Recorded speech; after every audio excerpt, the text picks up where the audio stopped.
How do you create a campaign plan? Well, if that's your question, you are in exactly the right place. Give me a few minutes of your time. I'm going to make it easy as 1, 2, 3. Grab a pen.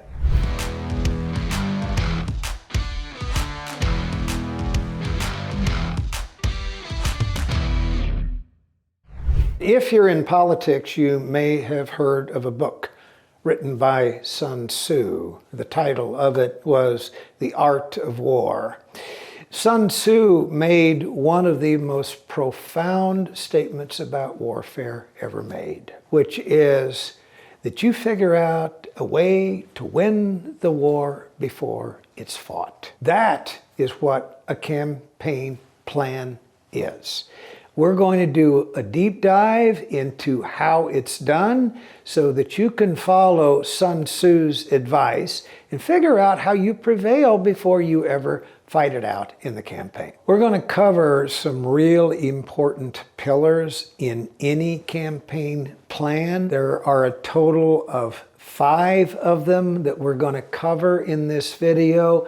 And I'm going to say right off the bat, you need to watch all the way to the end because no campaign plan is complete unless it covers all of these components. Starting with number 1.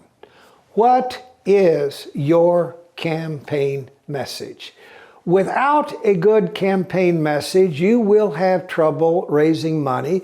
You will have trouble gaining traction. You will have trouble getting endorsements. You will have trouble doing lots of things. Why? Because if that campaign message is not resonating with voters, voters are going to go look for a campaign who has a message that does resonate. So, what is a campaign message? Well, first and foremost, it's about why you want the job. What are you going to do for voters if you get it? Well, or how are you going to use the power that voters are giving you or that you're asking them to give you? How are you going to use those powers to do good things for them? Are you going to cut their cost of living? Are you going to reduce the rate of inflation somehow? Are you going to improve their quality of life? Are you going to make them or help them live in a nicer neighborhood or buy a newer house?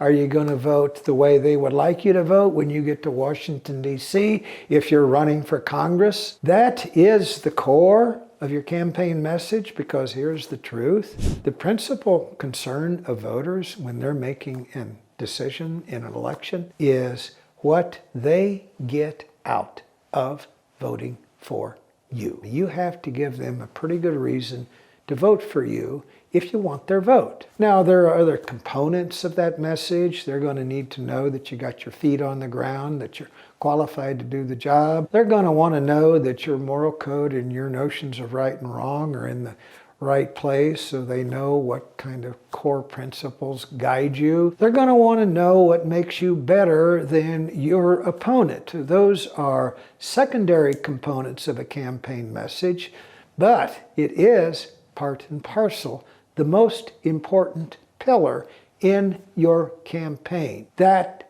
campaign plan of yours has to have a lot of information about the campaign message and how you are going to reach the audiences that are part of your coalition. Which brings us to point 2. Voter targeting is now one of the chief components of any political campaign. It's different than it used to be. You know, 100 years ago, people went around, they gave speeches, they distributed flyers to whoever would take them. There were no sophisticated tools in politics back then like there are today. Voter targeting, figuring out with precision the kinds of voters that you might have some appeal to or those who could be persuaded to vote for you, has become not only an art and a science, because of the data that is available now to political candidates running for office. Now, and I'm not just talking about voter rolls and voting history. I'm talking about age, gender, religion, propensity to vote for a particular party, household habits, household buying habits, the kinds of homes that people live in, whether they're renters or owners, the category of property tax bills they pay. There are even some databases that will tell you the credit scores of voters in your jurisdiction. All of that information is invaluable to you as you target the audience that you are going to reach. Now, if you have no idea where to find that data, leave a comment in the comment section and I'll tell you where to get it. The third pillar of your campaign is once you have that message and once you've decided who needs to receive that message, how do you get that message to voters? Now, there are three broad categories that go into a campaign plan. One is there's the piece of that message that's going to be delivered by the candidate. Candidates give speeches, they have rallies, they do town hall meetings, they participate in debates, they show up at community forums. In other words, part of the message of a campaign is a candidate and what they say and how they say it. Second piece of a campaign message and how it's disseminated is what do your volunteers do with their time? There are many ways that volunteers can help you disseminate a message in your jurisdiction. They can go door to door. They can hand out literature at shopping centers. They can do neighborhood lit drops about a particular problem that's going on in that neighborhood. They can put up yard signs in strategic areas of your jurisdiction. They can canvass going door to door and come back to you and say, these are households where we found people are for you. These are households where the people are against you. And by the way, we got a whole bevy of households here where they haven't decided and they need more information about your campaign. The third way to do this is with what we call paid advertising. Now, in a perfect world, a candidate would go knock on every door in their jurisdiction. But man, if you're running for governor in a state with 15 million people, you're never going to have time to knock on that many doors. So, if you can't do that, what you do that's next best is what we call advertising. There are many forms of political advertising. I'll just rattle off a few. There is digital IP targeting. There is digital cookie targeting. There are things like Facebook and Instagram and YouTube that allow candidates to do paid advertising on their platforms. Of course, there is radio in certain communities. There are prominent newspapers where it makes sense to advertise. There is also persuasion mail, a standby that's been with political campaigns for years and still used in abundance. And then there are those 60-second and 30-second TV ads that you can put on commercial television or streaming TV or cable television that helps you become a known quantity to voters. A campaign plan includes a plan to disseminate that message to voters and how you're going to do it, and incidentally, what it's going to cost. Which brings me to my next pillar. If you don't have a budget, you do not have a campaign plan, you do not have a campaign strategy.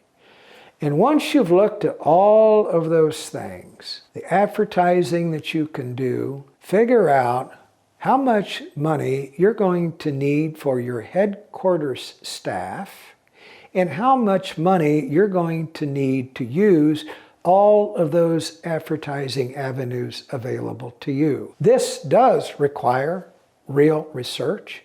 It does require somebody's time to figure out what radio rates are going to be, what it's going to cost you to do umpteen pieces of mail, what it's going to cost to reach your target audience on digital ads, what TV is going to cost. If you don't do that in detail, what will happen is you'll get into the campaign, you're going to start doing things with no idea of how it fixed in the larger campaign of a budget. You're going to find you spend too much money too early, or you spent on money on things that you couldn't afford. 9 times out of 10, if you do not have a budget, what happens in a campaign is you run out of money at exactly the wrong time and the campaign stops.